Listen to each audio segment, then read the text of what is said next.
Welcome back to Crackerjack Movie Chat. I am once again your host, Peter J. McCluskey, and with me again, as usual, is Mr. Robert Tombe. And joining us this week, he is known in the industry as the breaker of chairs. It's Mr. Ryan McLachlan. Ryan, how are you? I didn't deserve that. Yeah, I'm not too bad actually. Yourself? Yeah, we're fine. We're fine. Yep.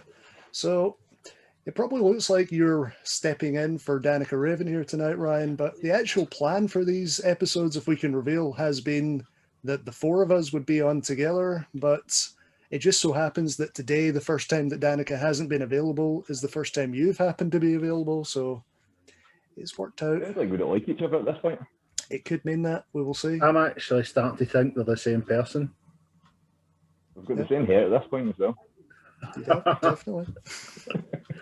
So guys, yesterday, as per the day we're recording this, it'll be about a week by the time you actually see the episode, but we've just seen a new trailer for Zack Snyder's Justice League. So what did you guys think in general? I mean, and personally for me, I had a kind of underwhelmed reaction at first, but I went back and realized if you look at the trailers leading up to the theatrical cut of Justice League, these are a lot more encouraging if you consider those. Yeah, no, I'm totally down for it. As soon as I watched, I mean, I'll tell you how sad I was. I recorded like the date on my phone, so when it came out, my phone dinged. I was ready for it. I bought in it. I think you can see where the edits were for the theatrical cut. You can see what Snyder's wanted to be. I think the villain looks a lot better. They seem to have, from the trailer, scrapped that whole weird mother save me, mother, that whole weird kind of incest thing. That's gone out the window. Which I'm doing for. We finally get Darkseid in it, which that's what they wanted, that's what we were promised. And the black suit, you know, there's been pictures of Superman wearing the black suit. Somehow we never got the black suit. And then the wee surprise at the end with the Joker, I'm quite interested to see how that works out. That nightmare sequence looks a lot better. Looks like there's going to be more to it. Could be a longer sequence. Because I see from the first the theatrical Justice League film, I was right into the nightmare sequence. I thought it was great. I just wish there was a bit more to it. And now it appears that there might be. Uh-huh. No, fair play. I think for me, it's one of the ones I'm really on the fence with it. I think for DC for the last couple of years, it's been a constant letdown. Then I actually really enjoyed that trailer that came out there. The biggest talking point for me was just Jared Leto being Joker at the end, though. That was just, I don't know how I feel about that. I really, really don't know how I feel about that at all. I think that's just my sticking point just now.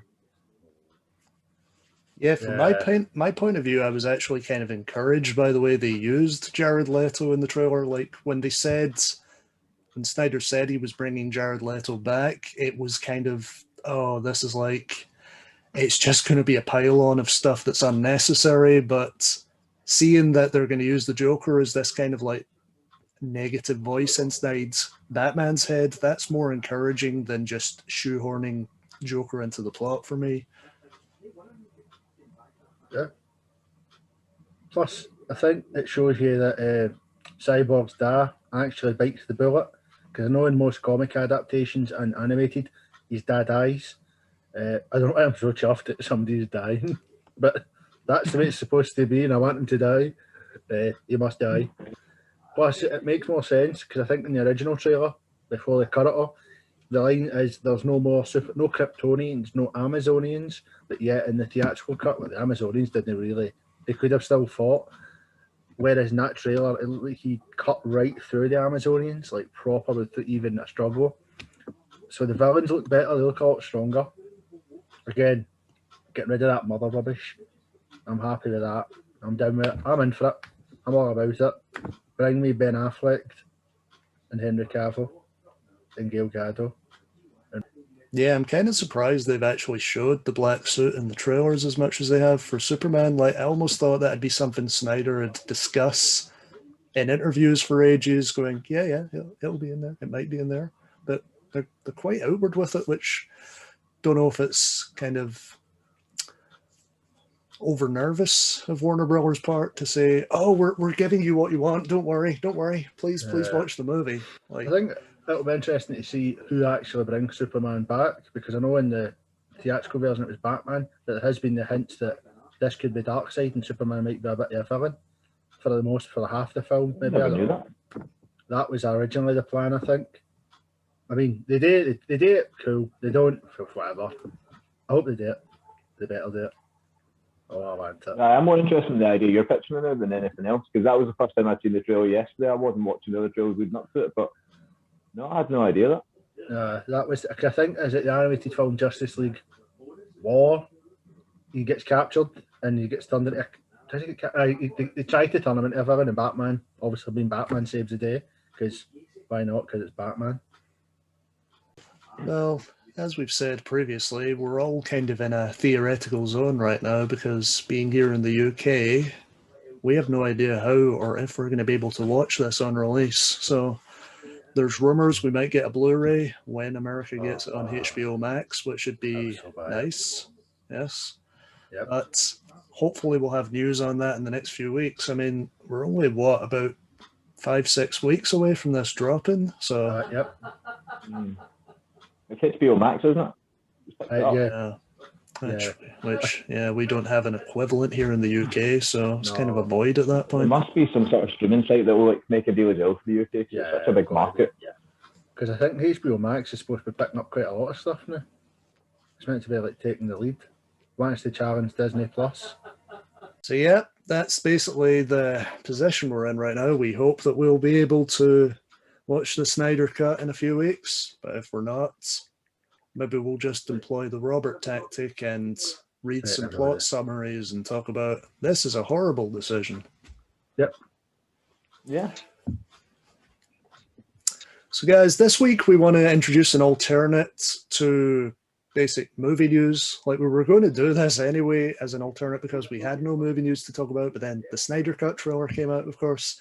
So what we want to do is just give a brief round table of what the three of us have been watching during the week. So, Robert, have you been watching anything in particular this week, movie-wise? Well, I have been watching a bit of a TV series and a movie, thanks to Amazon Prime. I started watching the South Park seasons. I started from the very start again. I worked my way up, and then I forgot that they had a film, so I reacquainted myself with the film again. That film's still great. It still lives up. I mean, some of the jokes are a bit outdated, but there's something about South Park, and it just still carries on through, that they can get away with so much. But yet, it's still funny, and I think they get away with it because they don't target a specific group. Well, apart from Canadians. So if you remember the film, basically it's the children copy one's a Terrace and Phillips scenes, and I think Kenny then dies. So it's like this, blame Canada, look what they've caused.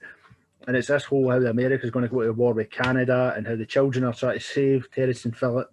And it turns out that Kenny's had to come back for the deed to tell them that Satan, who's working with his whole plan, is that as soon as Canadian blood is spilt in American soil, that's it. It'll be an all-out war, and he'll arise and take care of the world. Saddam Hussein plays his gay lover in it, which is a weird thing, which is a running joke because they've kept that throughout South Park all the time. And I'm sure you could actually call South Park a musical. I think that's what it's called. South Park, the musical movie. Bigger, longer, and uncut or something. But basically, that's what I've been watching for the last week. The South Park film and the South Park series. You know. Yeah, you mentioned this being a musical, and I just love the fact that they actually commit to this being a musical. Like, they don't just throw random songs in. They're like, okay, we're like going to like do a full score of musical songs. But yeah, it's this is like, for me, something like the Simpsons movie was funny, but it didn't sustain for me. Like it was just kind of a like, oh well, that's like just kind of a bloated episode. But for me, the South Park movie, like, by doing the musical thing and this, obviously the war with Canada plot, it really elevated in the way that it really should have. So it's a good movie. It's one of the ones, like, as soon as you say the song, like, it's already back in my head. Yeah. Blame Canada. Blame They- yeah. I really do think they could have made another one. They really could make another one. Definitely. They get away with so much. It just the amount of songs in it are brilliant. It's what is it? Cow's mum's a bitch. That's a great song, I know. And it's that really offensive. I don't know. It's just I think they get away with being so offensive is because they target everybody. Although they really hammer comedy. Like even like as it's grown on through the years, it's got smarter. It's adapted with the times. Whereas something like a Family Guy, if I see that in the background, I'm like, I can't watch this anymore. Yeah. So Ryan, what have you been watching during the week?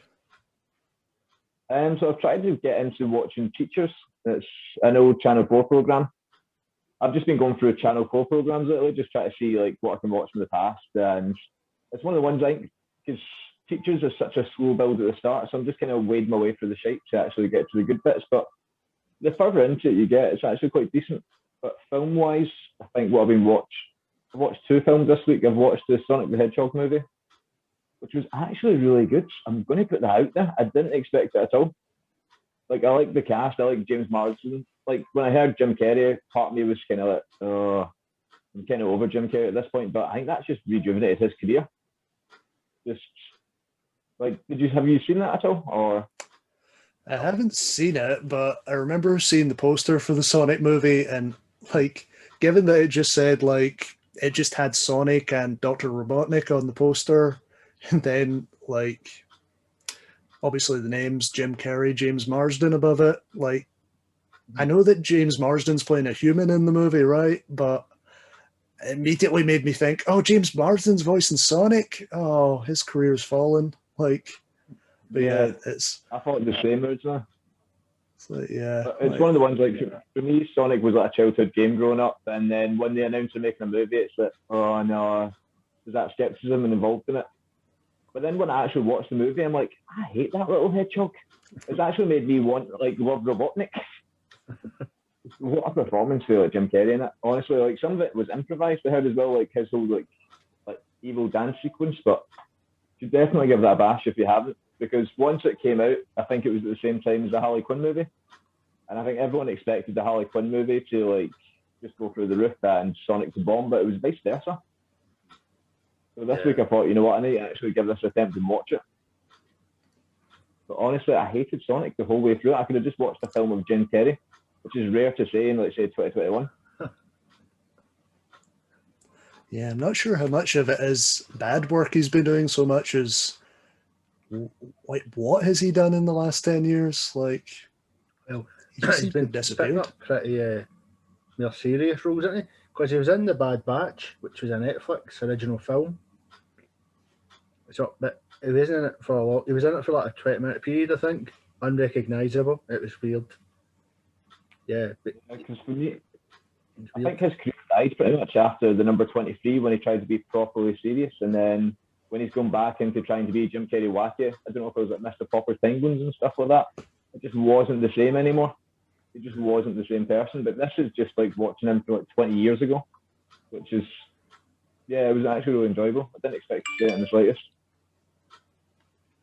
Yeah, let's face it, saying that for a video game based movie, that's a rarity at this point. They usually turn out pretty awful. So yeah, for me personally, recently I've been watching a lot of Hitchcock movies, like trying to spend Friday nights watching Hitchcock movies, and the last one I watched was Rebecca from 1940, and like I was totally blown away by this one. Like every Hitchcock movie I've watched recently, obviously I've seen the bigger ones in the past, like Rear Window, Psycho, etc., but most of the others I'm seeing for the first time in this marathon now, and like I'm liking all of them, but then Rebecca just climbed another level for me. And like if you don't know the plot, it's basically about this young woman who is basically paid to be the companion, like for comfort essentially, for this older woman as she travels around, like spending her riches around Europe. And basically that's just led to her having like a really boring, not her own life. But then she meets this man played by Laurence Olivier, who is a widower, but she immediately falls in love with him, and they get married and go off to his manor house, where immediately, like, the bliss from the immediate marriage immediately evaporates, because it becomes this really awkward situation where the, like, spirit of the dead wife is just everywhere in the house, whether it be from servants who were really enamored with her, or just the husband's feelings on his dead wife. And it, like, takes so many turns from that point. Like, obviously this is one of the more dramatic and less thriller kind of Hitchcock films, which kind of, I don't know, it didn't set me up for as much as I got in the end. Like, I really enjoyed it. Like, Viola, have you ever seen this one at all? No, I've not seen it at all. First I'm hearing of it. Nope, I haven't seen it. Sounds interesting. I think, yeah, well, I was going to say, I think his films are, I think it's well known, his films are interesting. I think that's stating the obvious. But no, I haven't seen it. Yeah, well, it's definitely one I recommend. Like, aside from Rear Window and Psycho, which are the two best, I'd say this is maybe like third, even above something like North by Northwest. Like, yeah, it's a good film. You should check it out. Here's a question for you, just purely based on the fact that neither of us have seen it. If you were to do a remake of it, like set now, who would you cast? Who would you give the lead role to? I'm pretty sure they did just remake it as a mini-series on TV recently. Like, oh, interesting. Yeah, I'll look up who was in it, actually. Yeah. I mean, they done that with that Bates Motel, didn't they? Made a TV series of that, but it was like that, well, Psycho, but it's called Bates Motel. They changed the ending of that, did they know? He died, even though that was meant to be a prequel. Yeah, I've not watched Bates Motel itself. Is that not the wee guy that was like constantly in every film when you were growing up? I think it's the wee guy that plays the autistic doctor in a TV series. Freddie Highmore. Which you said. Yeah, he was Charlie in the Chocolate Factory, the not as good remake. What is? So I knew when I looked at him, I went, I hate you, and I don't know why. Okay, so I've got information up on this TV remake. It was Lily James as the main character and Armie Hammer as the husband. So, I don't know, that's... Lily James is actually really talented. Yeah, Lily James, I liked her in Baby Driver, I liked her in Yesterday. I like Armie Hammer. For me, I still stand by Armie Hammer. Could be the Green Lantern.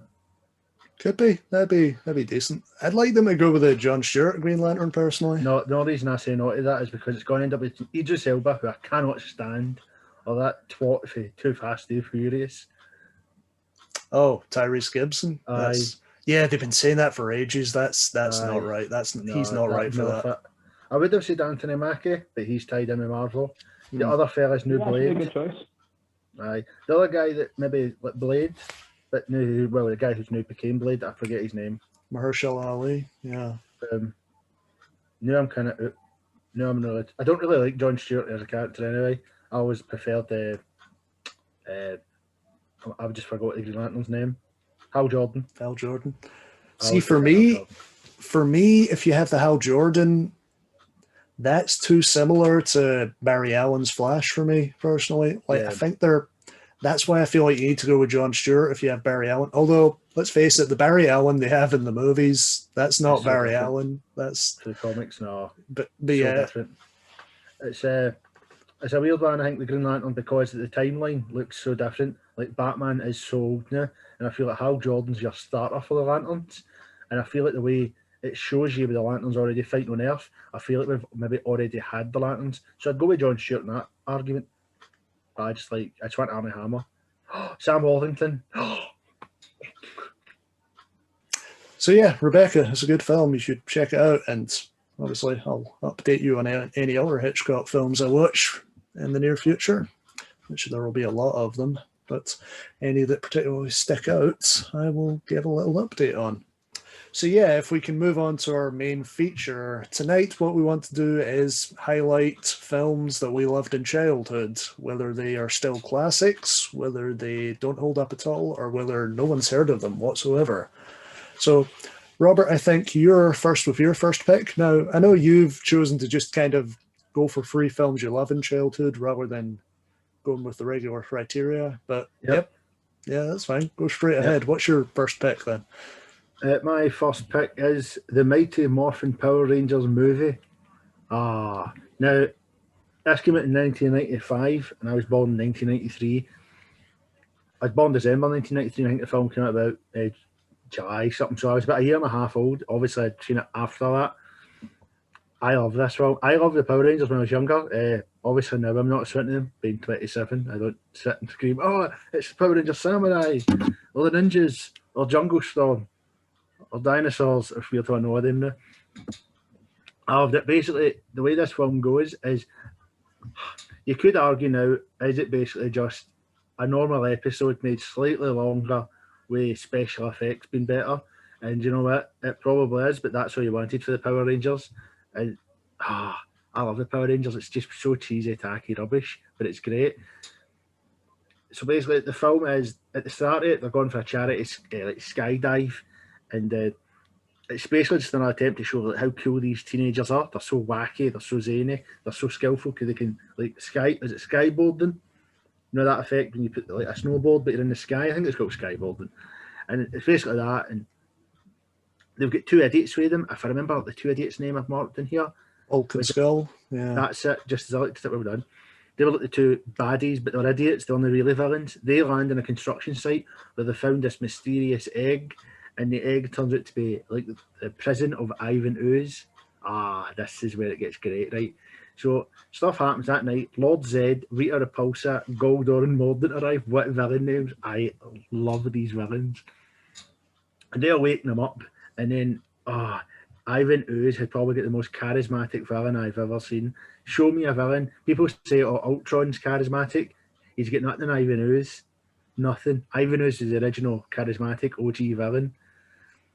You know what, Peter? You know you're agreeing with me. And basically, Power Rangers fashion.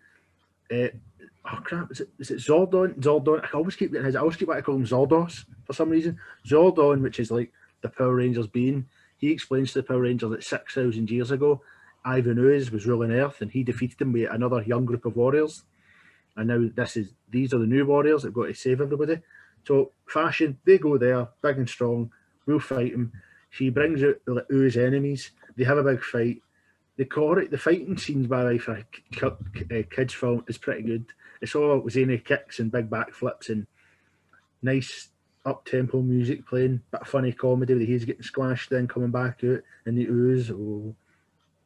Basically, they have their big fight and they win their fight, but Ivan Ooze has actually escaped. Ivan Ooze has actually went back to Power Ranger Command to lay siege on it, wreck the place, got it in video. Is that video? That's DVD, my friend. That's DVD. Do you know, I'm sure I've actually got it in video in that cupboard at the back. I had every one of those in like figurines as well. And basically, he goes back. I need to get that off you. He basically comes back.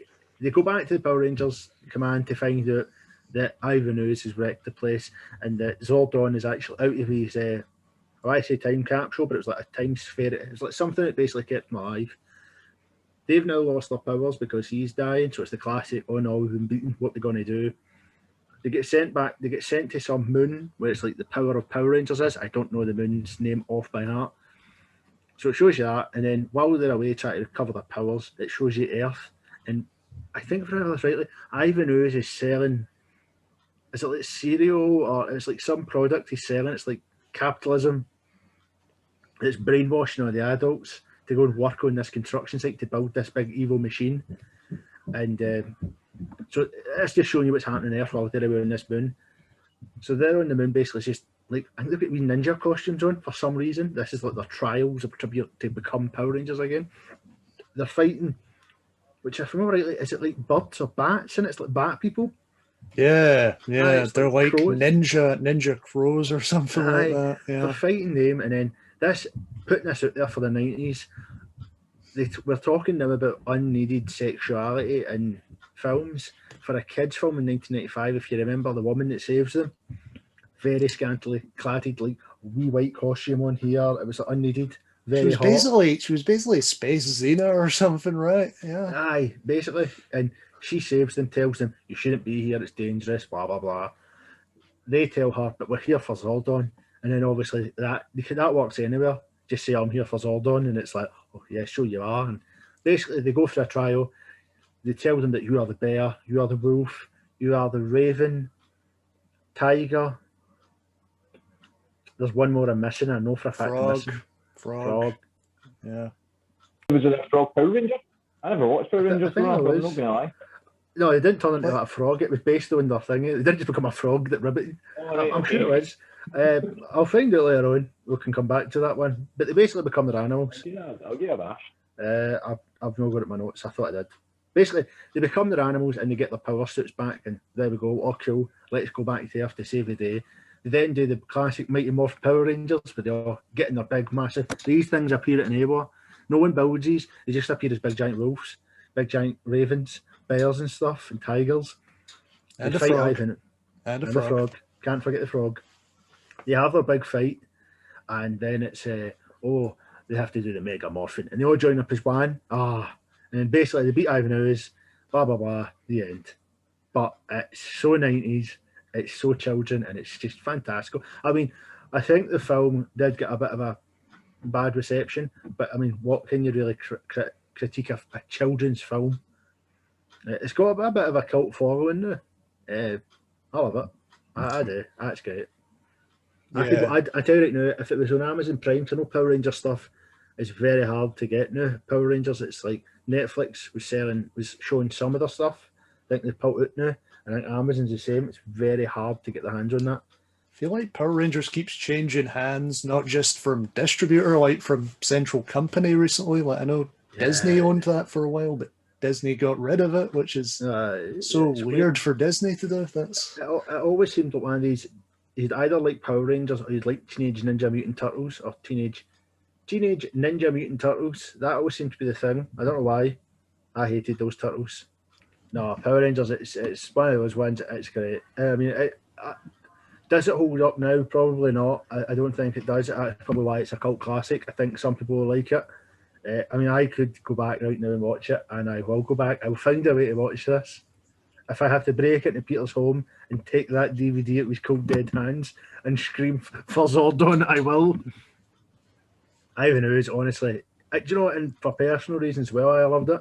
It was my granddad always used to do the Ivan Ooze noise, like used to do impressions of him. So for personal levels, I absolutely love the film for that as well. It was a nice thing to watch. My granddad, I loved it, honestly.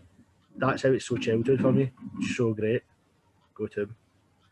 Yeah, I love Power Rangers. Like there's so much nostalgia there for me. In this movie, even though like the world keeps telling me this isn't a great movie, like I still love it. Like the one thing I'd like maybe complain about is the Zords being CGI in this movie instead of guys in suits. Like guys in suits, it's like Godzilla for me. I can enjoy a modern Godzilla movie, but to me, Godzilla is still a guy in a suit. You know. Yeah. It was like Lord of the Rings and The Hobbit. Lord of the Rings, where they had people in costumes, and The Hobbit just went CGI. Everyone didn't feel the same. They got a lot away. I think they used the special effects better. Basically, it is one big long episode of Power Rangers with a bit more money in the special effects. But again, it's the 90s. Do what you want. So yeah, my pick for what my favorite childhood movie is, which is still my favorite animated movie of all time, is Toy Story 2. Like, I know that like the critical consensus, the fan consensus always goes towards Toy Story 3, but for me, Toy Story 2 already did everything Toy Story 3 did better and deeper. Like, this was like, I'm convinced to this day that this is the movie that made me unable to throw anything away in my life. Like, this is a movie like about that really defines friendship and growing up in a way that Toy Story 3 is a good movie. Like, let me just say that I like Toy Story 3, but like the whole idea that Toy Story 2 leaves off on, Buzz and Woody are eventually going to have to accept that Andy will move on and never play with them anymore, that's more powerful to me than actually going through with it. Because I feel like just the thought of it is something that every child has to like accept at some point in their life. Like you're going to have a moment where you realize, like long before it actually happens, where you realize, oh, I'll have to grow up someday. And yeah, this is like, it's also like, it's just a good, fun movie. Like the jokes and even the action sequences, like when Emperor Zurg comes out and Buzz is fighting him, that's not just like a great action sequence for like an animated film. That is like this suddenly tense sequence right in the middle of this comedy, really. And like, also, I always love when an animated film can do a good car chase. Like for me, like most car chases don't work unless they're live action, but this one has a really fun car chase. Yeah, I just think, yep, this is my favorite Pixar film, my favorite animated film, period. Love Toy Story 2. Any of you guys want to challenge me and say that Toy Story 3 is so much better? No, I'm going to go with you. I think Toy Story 2 is the best. I love Toy Story 2. Mainly because I went to school with a boy who looked like the guy in the chicken suit. So that was that helped. Oh, I loved it. Toy Story 2 is so good. That Zorg, they made the villain so good. Like just Zorg's appearance with the hand and all that. And it was just, they touched the Star Wars and all that. I am your father. I'm playing catch with my father. Toy Story 2 is so good. I want it. Even the ending's a lot better. The odds that they might have to get up, stop playing with him. It's better than Toy Story 3. I completely agree with Toy Story 2 as well. It's one of the ones, like, even when he's trying to leave to get back standing, he's got the moral conflict about his little Woody gang as well. It's just all the little battles. It's like you can pick different scenes about it, but going on to Toy Story 4, that's the one that ruined it for me, because Toy Story, I'd say, was ultimately my favourite movie growing up. Like, hands down. I was actually excited for Toy Story 4 coming out, and I watched it. I was like, no. That was like a real sense of disappointment I had there, and it kind of ruined it for me a bit. When they brought in characters like 40. I felt like a cash grab. See, for me, Toy Story 4 is kind of it's a conflict for me, because I think it's a completely entertaining movie, but I really love what they did with Bo Peep in that film. Like that's like the feminist icon, like all your Wonder Womans and Captain Marvels want to be for me. Like, not dissing them. Like, I like Wonder Woman, like Captain Marvel, fine enough. But yeah, if I think about where it came from, like the original 3 Toy Story movies, it kind of like goes, it's not really the same thing. And it's just little things like Buzz's characterization in Toy Story 4, still doesn't understand what Woody's talking about when he talks about, that voice in your inner voice. And it's like, no, this is what you'd be going through in Toy Story 1. There's so much character development you're ignoring from Toy Story 2 and 3. But yeah, Toy Story 4, I enjoy it. It's a well-made movie. But Toy Story 2 is a beautiful masterwork of cinema. It's the daddy of them all. Stinky Pete. Oh, yeah. Stinky Pete. That's another one as well. Stinky Pete is a better version of Lotso from Toy Story 3. Like, everyone praises Lotso, but Lotso doesn't work as well for me because you immediately know he's the villain. But with Stinky Pete, you have to settle into, this guy seems all right, but he's actually really toxic to this situation. So yeah, just lots of little things like that. Yeah, if Toy Story 3 didn't have the furnace scene, then nobody would be putting it up in the same ranking as Toy Story 2. It's that one scene that everyone praises so highly, and it elevates the entire movie. Yeah. Overall, it's Toy Story 2. Definitely. So, Ryan, what's your favourite film from childhood? So, because Toy Story 4 has left a bad taste in my mouth, I'm going to go with A Bug's Life. Actually, A Bug's Life is definitely one of the ones that, if they announced A Bug's Life 2, I don't care what age I'm going to go see that film. It's got the main character, Flick. He's enjoyable. It's all the ensemble characters as well. We've got the caterpillar. He's absolutely fantastic in that. He had such good quoting value. And then Flick is probably the best.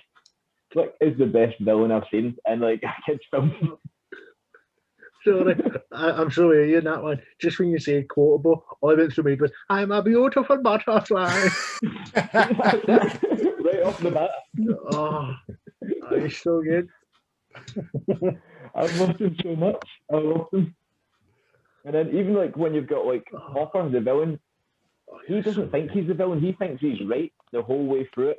And he's got a massive weakness, which is the giant bird. I just love how that's his weakness. Well, for me, it's one that's slept on so badly. Yeah. But it still holds up to this day. Well, it does. But A Bug's Life does, I think. And that came out near enough the same time as Ants, which for me always felt like the adult version. I mean, I quite enjoyed Ants as well, but Bug's Life, I think, kicked its arse. Bug's Life is amazing. The Bug's Life game as well was quite good. They brought a game out as well for it, and that was quite decent. I loved the circus. That might be the first game I completed. Yeah, the circus group was great as well. The ladybug that turned out to be a guy, I think. That was it. The whole running joke as well. Like they're all checking out the ladybug, it turns out it's a guy. And then they don't actually realise that they're meant to be stopped. They don't realise that the ants have hired them as warriors. They think they want a show. They don't realise that they think they're warriors. That's great. It's the confusions and all that that begins. One of them pretends he's lost his eye with the jellies and all that. Oh, so good. It's such a stupid film, but it works. So good. Aye, that's it. That's exactly it. Plus, that's a tie into Toy Story 2 as well, because in the after credits of Toy Story 2, they're doing a shot for Bug's Life, and the leaf gets smacked away by, by Buzz Lightyear? Yeah, it's Buzz, yeah. Yep, see? That's one thing that kind of convinces me we'll never get a Bug's Life 2, because they already had that joke. It's almost like Pixar were making an in-joke about Bug's Life. Yeah, we weren't as successful there, but yeah, this is definitely the one out of those original 6 Pixar films before the sale to Disney. That's like, those are like, Bug's Life is definitely the one where like no one watches it anymore, but you should definitely go back and check it out, because yeah, those original 6 Pixar films are something really special. I love that film. No, that's a good choice. And there's not anyone dislikable in that film for me, which I think is so rare when you're watching something as well. Usually I watch something, I'm like, oh, I'm not a big fan of that. But this film, I enjoy everyone in it. Even Hopper's group that I love as well. It's like you've got that scary cricket as well. They basically keep on a leash throughout the majority of it. That terrified me as a child. Yeah, it's a good pick, Ryan. People should watch this. Genuinely. Yes. We're all about saving underrated films here on this show. And yeah, go back and save Bug's Life, people. Yep. So yeah, my second pick, which kind of acts as a pick where I love it in childhood and then I grow up and realize, oh, everyone hates this film and thinks it's one of the worst kids' films ever made. My second pick is a movie called Rover Dangerfield, which, I don't know if you guys have ever heard of this movie. It's basically if the comedian Rodney Dangerfield was a dog. And so Rodney Dangerfield, of course, voices Rover Dangerfield, and Rover is this dog belonging to a Vegas showgirl he basically just spends his time hanging about on the Vegas Strip, going to running around at the feet of people at casinos, etc. And but the owner's boyfriend is in the mafia, and Rover inadvertently scares off some fellow mafioso or something and ruins a big deal for him. So we get very dark very quickly, where when the owner is away, the boyfriend stuffs Rover in a sack and throws him off a dam, and Rover ends up on this farm where, of course, it's the classic story of big city guy, or in this case big city dog, needs to learn the values of the small folk in the country.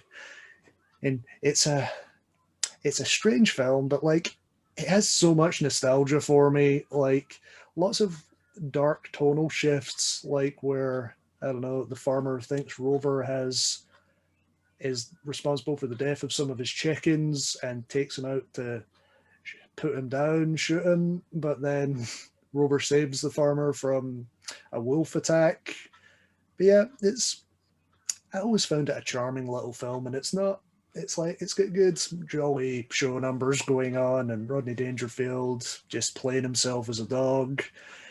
as I say, I feel like this movie's completely forgotten. So even if everyone hates it, I want to bring it up just to voice that I loved this movie when I was a kid. So have you guys even heard of this movie? I have, and when you said that, I was trying to remember it. I do remember some scenes from it. It was 1991 it came out. I know that. And you're right, he does play himself. I think there's even pictures in it in the background of actually Rodney Dangerfield in the background. Where, he basically is playing himself. Like, the dog looks like him as well, if I remember rightly. Definitely. They tried their best to do with the eyes and all that. Do you know, I think it's one of those films, if you watched it as a child, you'll say it's great, but if you try and watch it as you're an adult and you've never seen it before, you'll say, oh, this is rubbish. I think it's one of those films. I'm sure I'm remembering it now more, and I know for a fact I've seen it and I do like it. It was pretty dark, but then everything in the early 90s was dark. Yeah, it's one of the ones, like, I remember watching it as a kid and actually loving that film as a kid, but I've not watched it back since as a kid. I remember what the dog looks like, I remember everything about it. At first, though, as soon as you said it, like, my mind went completely elsewhere and I started thinking of All Dogs Go to Heaven. Do you remember that? Yep. That's where I read. As soon as you mentioned that, I started getting that, like, nostalgia wave of all those sort of old films. But, like, they're not mentioned either as well. But wasn't even connecting. I kind of agree with it. Wasn't even connecting the two films in my head. But then when you mentioned All Dogs Go to Heaven, they're both these weird kind of meshes of a crime film with an animated film about dogs. So yeah, I don't know. Should watch that film again sometime. Yeah, definitely. I'll give that a bash as well. I'll watch Rover Dangerfield later on as well. Yeah, definitely give that another bash. So Ryan, what's your second pick of tonight? It's still dog themed. It's going to be My Dog Skip. If anyone's ever heard of that. No, I haven't. No. No, so this one, it's quite an uplifting wee film, which is surprising to me. I didn't really enjoy these sort of films, like, growing up as a kid. But it's about this kid that's getting bullied. It's Frankie Muniz and his dad's Kevin Bacon. It's just this kid's getting bullied, and then he gets given a dog, and it's called Skip. It's a wee beagle. It's actually the dog from Frasier, which ties into Stinky Pete. So it was a dog from Frasier. And basically just all the kids then want to be around him. Everyone becomes his friend. It's all this, like, heartwarming story. But then, as all kids, like, films when we're growing up, they get darker towards the end unexpectedly. And then someone hits the dog with a shovel towards the end of it. But yeah, so yeah, it's really dark towards the end, and then you see, like, as the film goes on, the kid grows up and starts to move away. That's my recollection as well, because it's been a while since I've watched it. But the dog just never leaves his bed. It's always just there, and you see the dog age as well. Oh, I broke my heart as a kid. I remember, like, as a kid, just always crying at that scene. I would have to fast forward that scene. But it just made me love beagles. Like, you'd have, like, say, your Airbud series where you'll have a dog going to play basketball, he'll be playing baseball, whereas this is just a dog. It isn't animated, it's literally just a dog, which I think I enjoyed so much more. Yeah, if I can throw it out there, like, I feel like I have a problem with kids' movies nowadays that I feel like it's kind of the Minions formula where it's all just supposed to be colors and noise, and there's not. Like, if you look back on films like The Wizard of Oz that we all watched as kids, there are, like, traumatizing moments in those films where I think we needed those traumatizing moments to grow up properly, and it kind of, like, worries me that there's no darkness in any modern kids' movies. Like, don't know if that's just me, but that kind of worries me from time to time. You speaking of Minions, I always associate Minions with Raven Rabbits, like from the Rayman series. And as soon as they came in, it killed the Rayman for me completely. And then it was basically just watching a yellow version of them on screen. I'm like, I can't do this again. Yeah, can't deal with this again. I'll go with that. Rayman was good as well. Those goddamn Minions ruined everything. They did. So yeah, that's another good pick there, Ryan. So Robert, what's your second pick for childhood favorites? Well, I'm not going with the animal theme here. I'm going with a kind of sci-fi theme with Titan AE, which was came out in 2000. It stars Matt Damon. Matt Damon's like the lead character in it. He plays Cal. Basically, it's set way in the future, like 3000 and something. humanity is built like another Earth. It's called Project Titan, hence the name of the film. And there's this kind of like energy-based species called the Dredge, who are fearing humanity.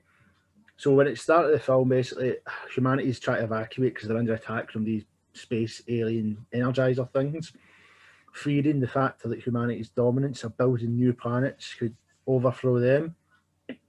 So basically, the start of it is everyone on Earth is scattered now because Earth's been blown up and the Titans disappeared, and now humanity, 15 years later, are now nomads. They don't have a planet. They're quite well ridiculed in about space because of the humans are not as built like aliens, seem to have a purpose in areas. But I think if I remember this rightly, I'm sure that Cal's got a tattoo or is it something based on him? Or a map, it's like a map that he can't read. That's where this thing is. And an old friend of his, or his friend of his father's, finds him again. And it's basically this young boy hasn't really seen much, got a chip on his shoulder, joins this kind of mercenary rebellion, this crew fighting against the Dredge, going about the universe trying to find humanity's hope of a new planet. And it was wacky. I mean, I think the film itself was pretty not critically received. I think it was a big budget for 2000. It was like $70 million budget. And I don't think it really made it back. I think, if I remember noting it down, it had a $75 million budget and only made $36.8 million. But I think getting me into sci-fi, it was one of those films that kind of got me into sci-fi. I mean, basically, they go through all these different planets. They do find the Titan, and people forgot what the Titan was. They didn't know if it was a weapon or if it was another planet or if it was something else. Basically, it turns out to be another planet, and they managed to basically beat the Dredge and get the planet, so now humanity's got another home. But it's just I think it was a good way to try and get children into sci-fi, because I think the only way to get children into sci-fi was the Star Wars films, because I think Phantom of the Opera there. Phantom Menace came out it was definitely the 90s, wasn't it? 99, yeah. So that's 99, a year that before, time. yeah. But it wasn't really a children's film, and I think that was the only thing. So it was a good attempt to get children into sci-fi. I mean, it has been years since I've seen it, but I know it sticks in my head as one of those films that I really do love. And again, we were talking earlier about children's films being a bit like now they coddle them. This film's got the trails in it. I mean, it shows you them getting shot, like blood and all that. The guy who went to save Cal turns out to be a traitor working for the Dredge. He's going to get a new big payment if he can find out where the map is. So you think this is this figure helping you. Turns out he's a villain. By the way, as a child, that is so traumatic because you go, oh my God, this man was supposed to be the saviour and he's turning against him. I mean, just trying to think of other points here. Like, Drew Barrymore was in it. I mean, for 2000, I don't know where Matt Damon's career was or where Drew Barrymore's career was. Josh Whedon was a part of the screenplay. Save that what you will. Right. It had two directors. It had Don Bluth and Gary Coleman. But again, it was an animated kind of... When I say animated as well, it wasn't... It was like 2000 seemed to be the start of this cartoon with computer animation. So there's moments where it's like cartoon, there's moments where it's very computer animated. But yeah, I mean, I just know, again, as I always say, I loved it. It just was another film for me growing up that got me into sci-fi. I didn't do too well, I know this, but I don't give a damn. For childhood, it was my sci-fi film. I don't know if you've seen it or heard of it. I haven't seen it, but I remember seeing trailers at the time, definitely. And this definitely gives me like a nostalgia, even though I've never seen it. Like, it definitely fits in with the feel of those last few years of traditionally animated films before CGI just totally took over. Like, what was Disney doing around the time? Like Treasure Planet and Atlantis. Yeah. Like, same sort of feel from my point of view, I think. And also, you mentioned Don Bluth, who made Secret of Nim and All Dogs Go to Heaven, which we've mentioned. Yeah. That's got me interested because I loved those films as a kid. Yeah. So I mean, it's good. I don't know what the rating was. I don't know if it was a proper children's rating. I think it might be PG something. Maybe, I can't remember, because I remember it being quite violent at moments as well. But then again, early children's stuff was violent. No one cared because we're not all crybabies. Children now are in tears. Minions and bananas and weasels. No, I've not seen it either, but I feel like I definitely need to give it a bash now as well. Yeah, I don't know how accessible it'll be to find it. You never know. 2000, it might be quite easy to get. Probably will, actually. I'll have a look later tonight. What would you type up to search it? Titan, capital A, capital E. It's quite hard. I always struggle to say it in one go. Titan, A-E. A-E is... A-E. I start doing all that, and your teeth start getting caught in your lip, and you're going, that was... So that brings us to our last pick each for tonight. So Ryan, what's your third and final pick for childhood films tonight? So I had something in mind until we were actually like on this call, but you know, one film that's always held up for me, and like for years I would just be singing along to it, was Matilda. Matilda was such a throwback and such a childhood film. Like for years, I remember just trying to type into YouTube on my way, trying to find the song. Even watching that, it's once again, it's like perfect sort of casting.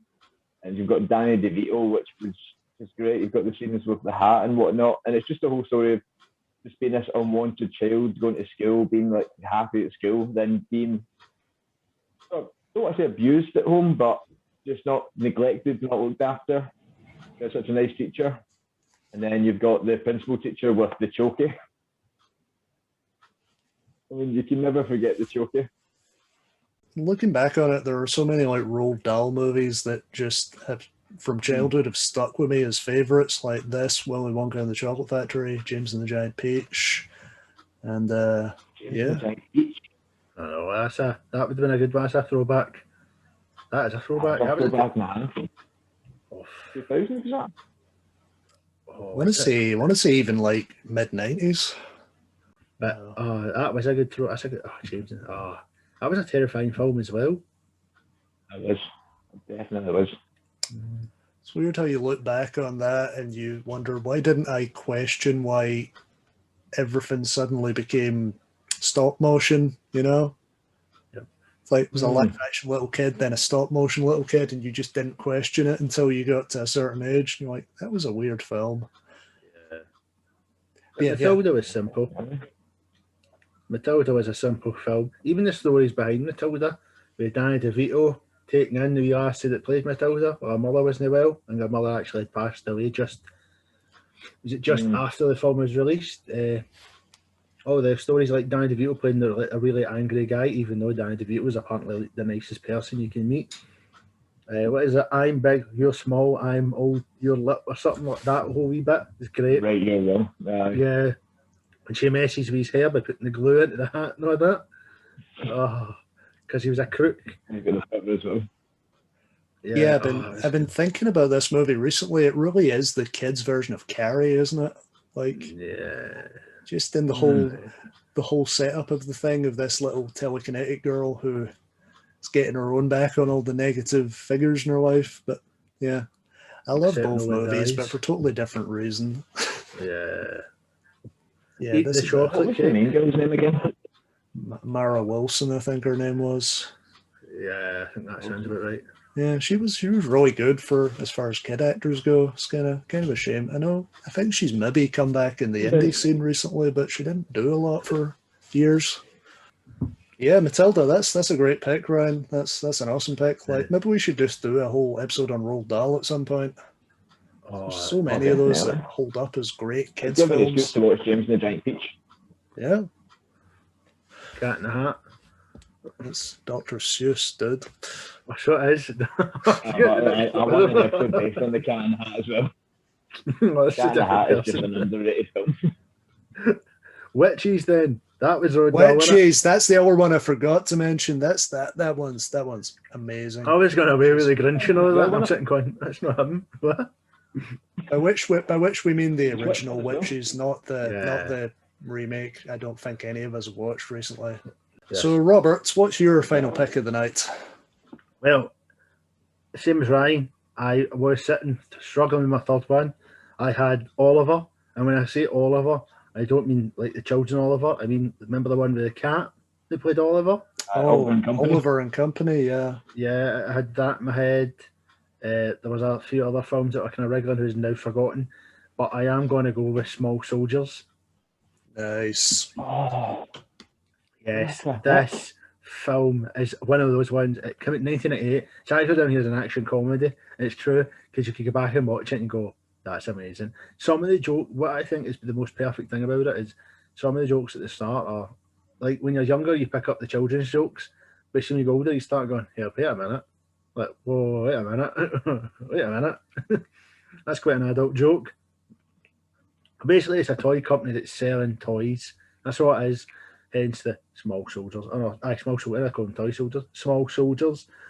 There's one half of them that's like the soldiers, the heroes, and the other half is the Gorgonites, which is all these monsters that are supposed to get beat. It turns out someone has put a chip in them, which is it's a weapons defense chip, and basically these toys come to life, where the objective is the soldiers have to beat them, destroy the Gorgonite scum, and the Gorgonites have to run away and hide. So basically, Aaron Abernathy, I think his name is, works for or knows someone that kind of helps in a toy store.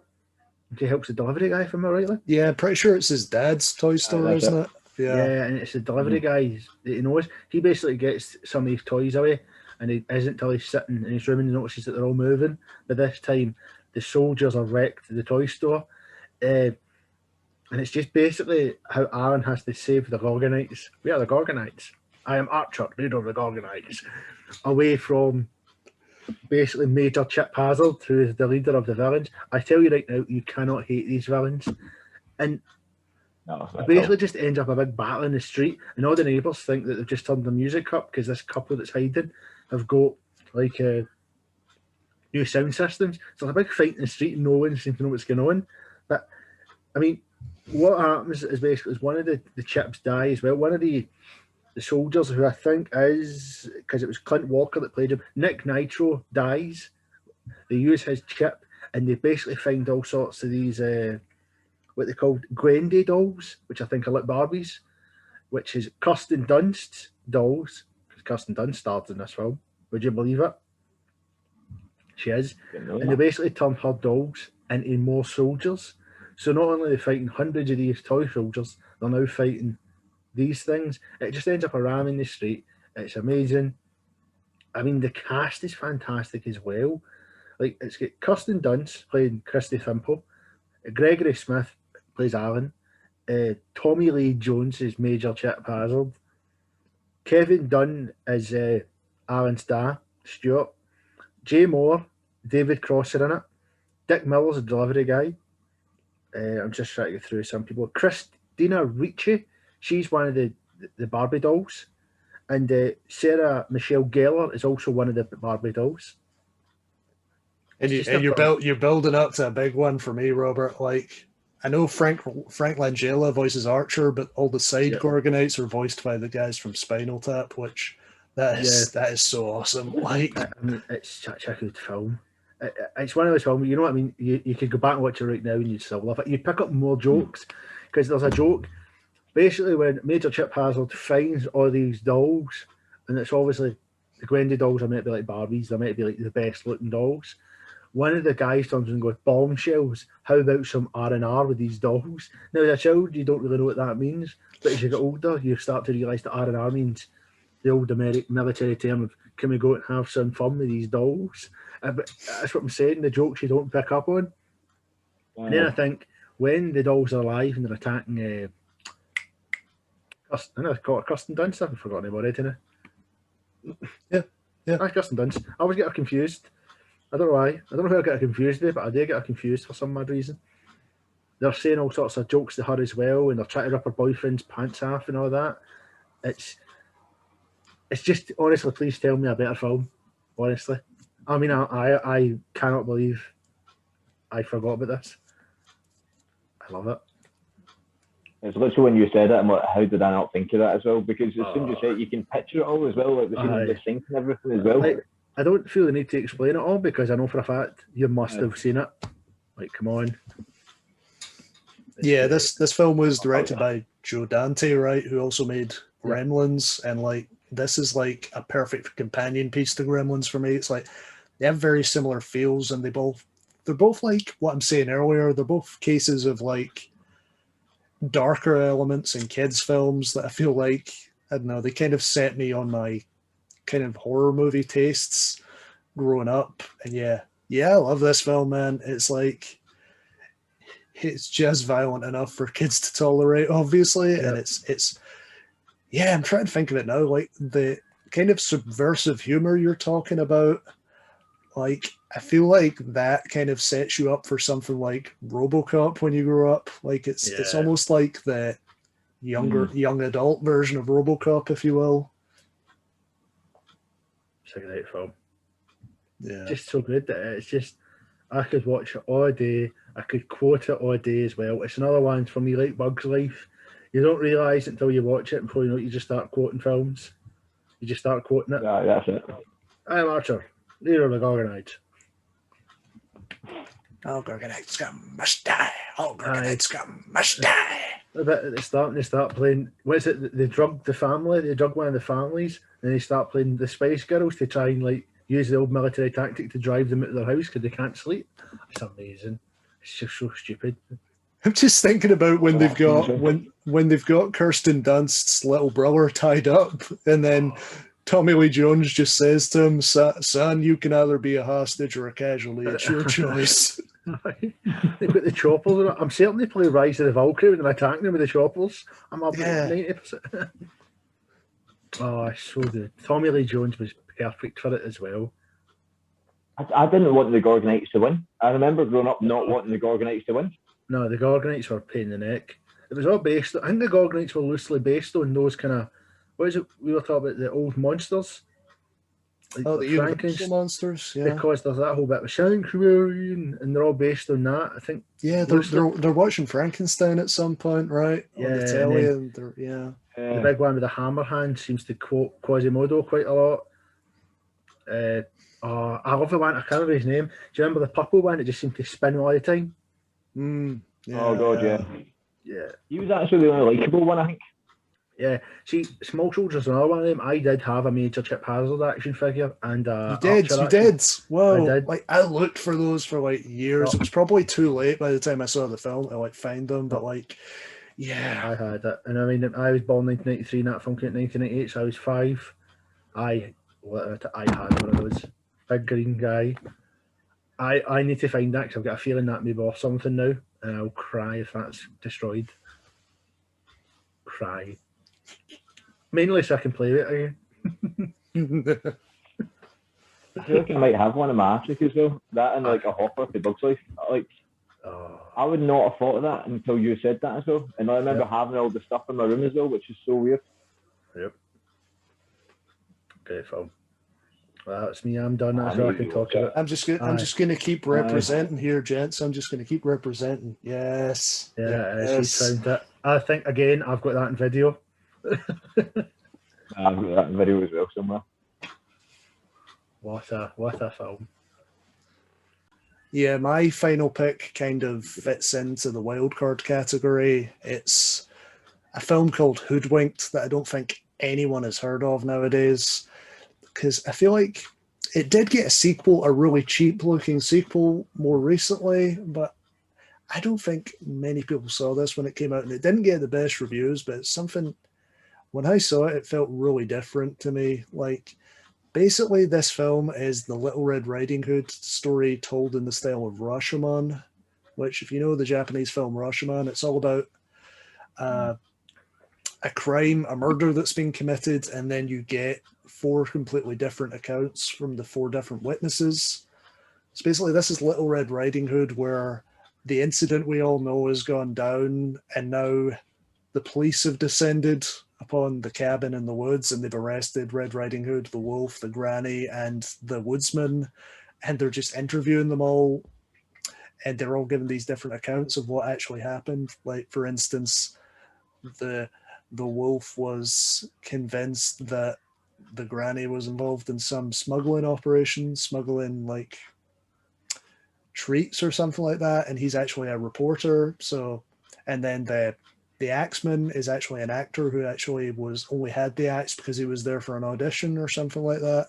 It's as I say, it's kind of an imbalanced film. Like it's fairly cheaply animated, but I feel like it's got its own style to it, and good cast as well. Like Anne Hathaway, Glenn Close, and Patrick Warburton is voicing the wolf. So this is something that stuck with me as a little bit different to like the Pixar and DreamWorks styles you get. So yeah, I like this film, even though most people would either just not pay it any attention or just think that was an experiment that didn't really work.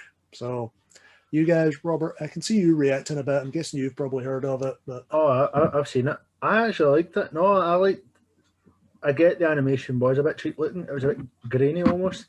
I didn't know if that was intentional to look maybe a different type of animation.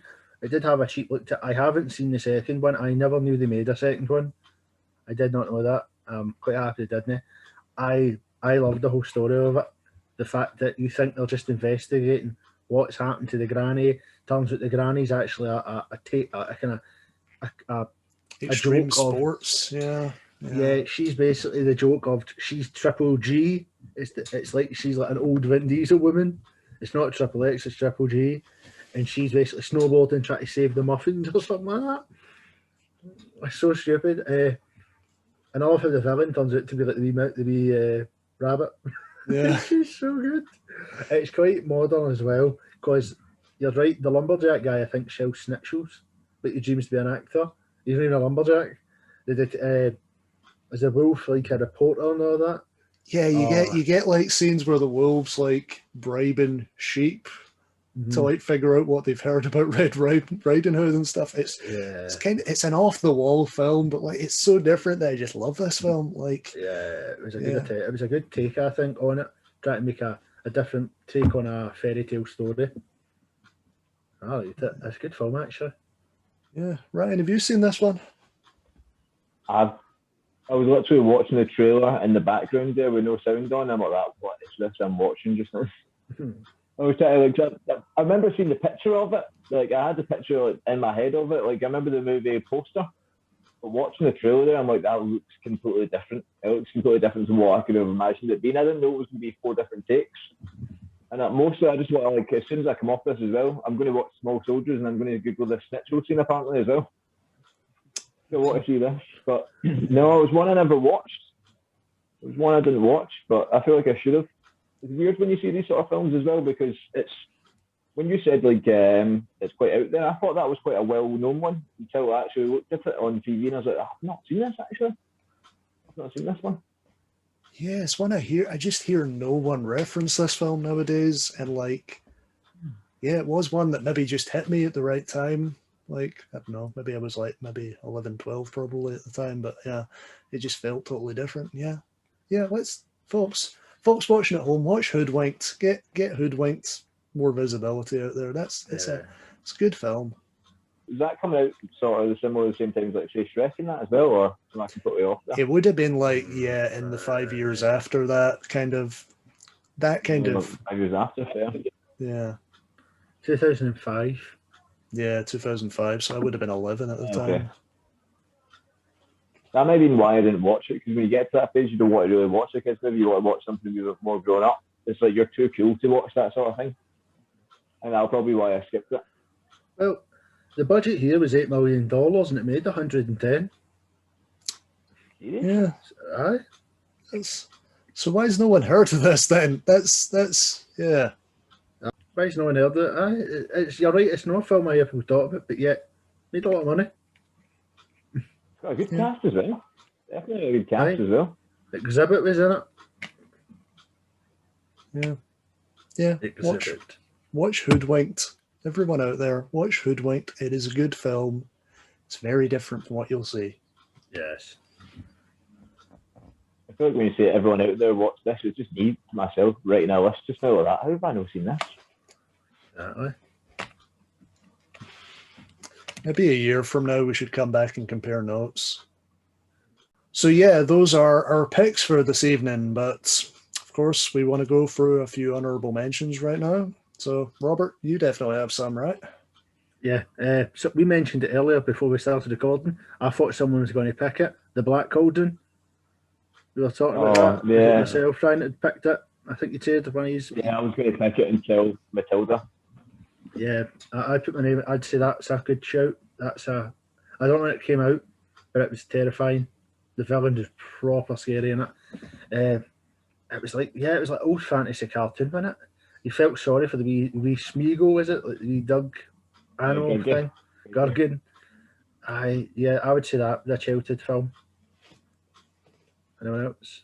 Yeah, I'll throw one out there that's actually a really popular one. Like, I'll throw Sleeping Beauty out there. Like, that's out of like the pre-Renaissance Disney films, that's like my favorite. Like, it feels like it's kind of overshadowed by Snow White, and obviously Snow White is being the first animated film, like feature film, and just this. It's a great film and it deserves its place in history, etc. But Sleeping Beauty, to me, that's just on a whole another level. Like, it's got good comedy, it's got good like tension in it, and like it's just a beautiful looking film as well. I like Sleeping Beauty. That's a good one. Yeah, I'll throw one out there as well. I think definitely gets slept on. Like, it puts you through an emotional roller coaster. Fox and the Hound. Fox and the Hound is definitely one that's through an emotional roller coaster. Everyone, when you talk back those old classic Disney, it's always say your Bambis and whatnot. But for me, that was the film. That was a good one. I'm just having a list here as well. I've got a few I'm trying to fire out. Rugrats, the movie. Sure, Mulan. Aladdin. Babe. A Goofy movie. Yep. Goofy movie. Yeah. One I can't believe I did forget about. Hercules.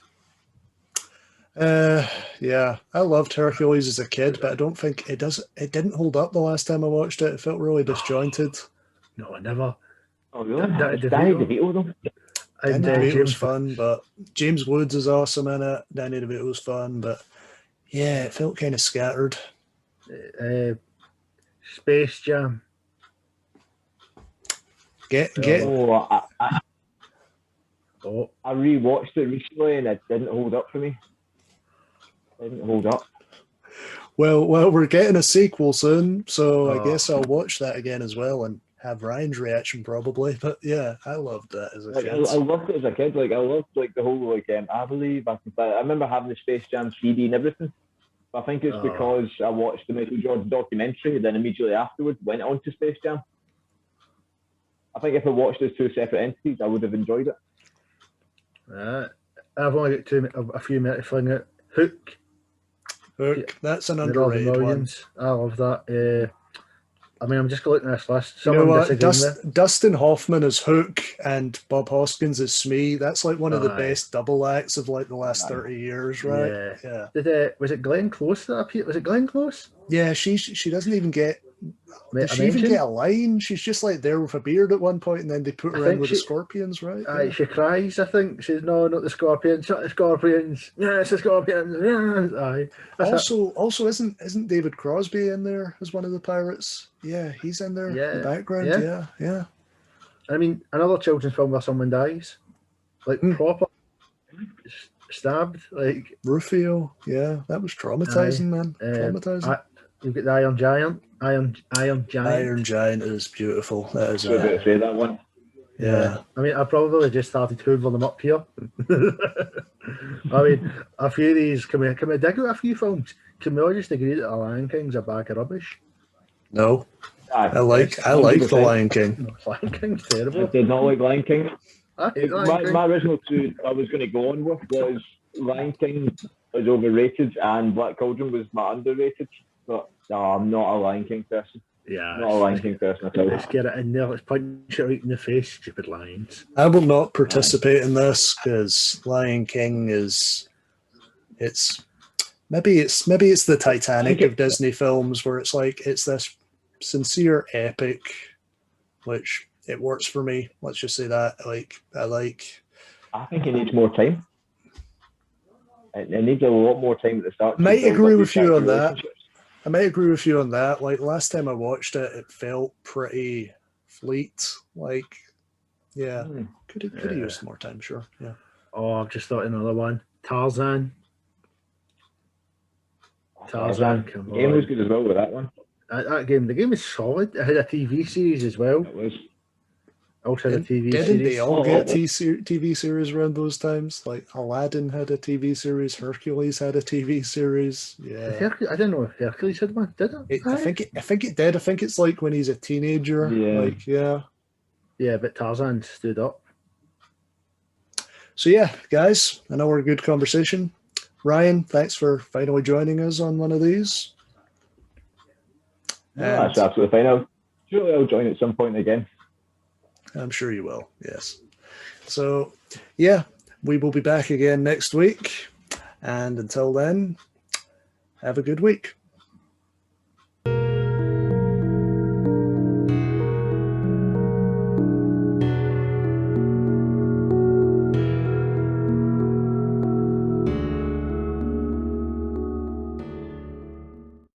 Is your hair still long under that, Ryan? Like under your headphones? Like, or is it? Have you had it cut? No, it's still long as fuck for now. No, I was gonna make a Gene Wilder joke when you came on, but Don't do that. fine, you don't look like him anymore. So, welcome back to Crackerjack Movie Chat. I am, as always, your host, Peter J. McCluskey. Oh, what have you?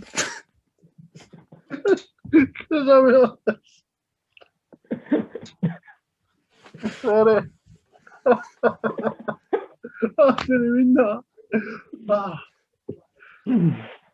I'm blaming you for this, Ryan. I'm blaming you for this. This guy is so professional when you're not around, honestly. Good thing we're doing the wage. Oh, What do you think, Robert? More edits tonight or in episode 2? I think there's going to be a lot more edits. This is going to end up being like the Star Wars films. Edited to fuck. I'm ready. Yes.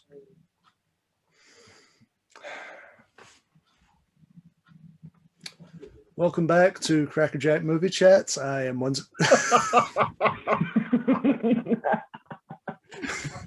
Joe, I'll say that. I'm not even looking at you. I'm reading the screen. Fuck. Oh no. No. Oh no.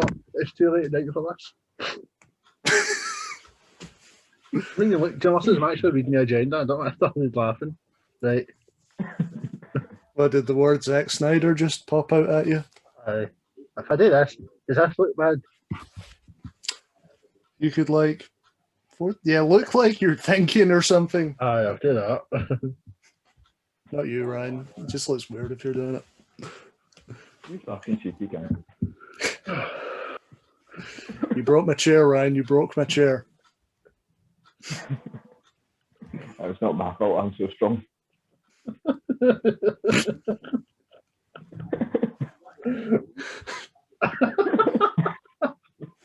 Oh, Christ. Right. I don't know what I'm laughing at now. Anyway. I hate Disney Plus and I hate Disney. There you go, I've said it. No, I've not got Disney Plus. I feel like it's one of the ones I should have, but I just haven't done it. I've had no need. Yep. I would strangle Mickey Mouse if I had the chance.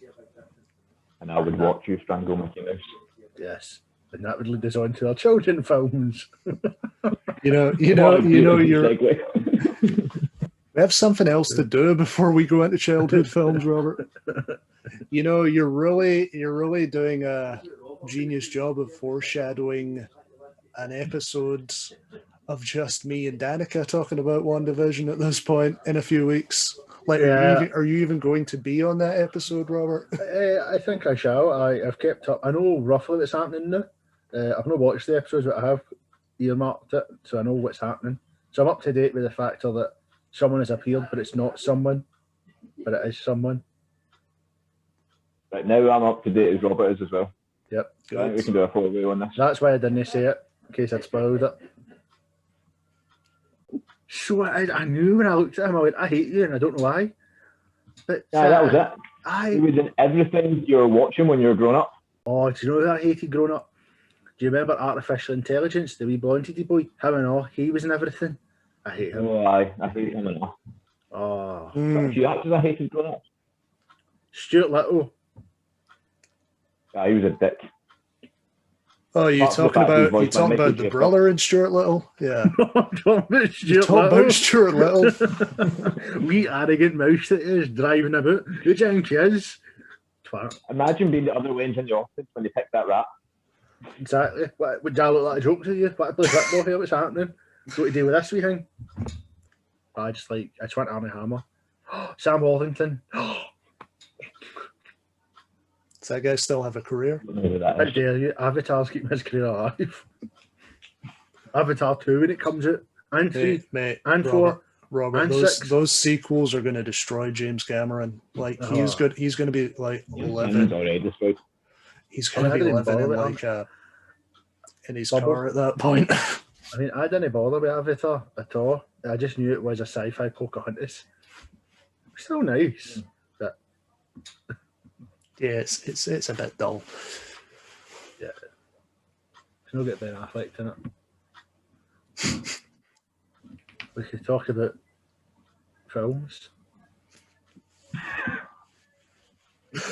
You appear to have frozen, Robert. Are you okay? Or are Huh? you just having a seizure?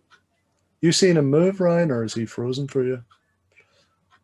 I've not seen him at all. What? Oh no, my Zoom. That was conclusive. Like, for years, I remember just trying to type into YouTube on my way, trying to find the song. Yes, what is the song called? Someone get it out there, Ryan. What is the song called? Someone. On my way. I still don't know the name of the song. No, on my way. That's about it. I'm on my way. Right, we'll keep talking and then I'll look it up. And if we can close a loop here, the song is called "Send Me on My Way" and it's by a band called Rusted Root. So I'm on my way. On on my way, yeah. So there you go, world. It's all I solved. could use your feeling now. I don't know how the words are. I just know how it goes. Awesome. Send me my way. I would like to do. Yeah, I forgot it now as well. If I could dance, lights could go off, that'd be perfect. Well, that would be- Why not, Robert? Why not get Paul Bettany behind you again and you can dance with him? I could just go. Oh, I can't do that. I can't get up in time. Cheeky. Have a good week. Hello. You gonna do that every fucking Yep. week? Yes.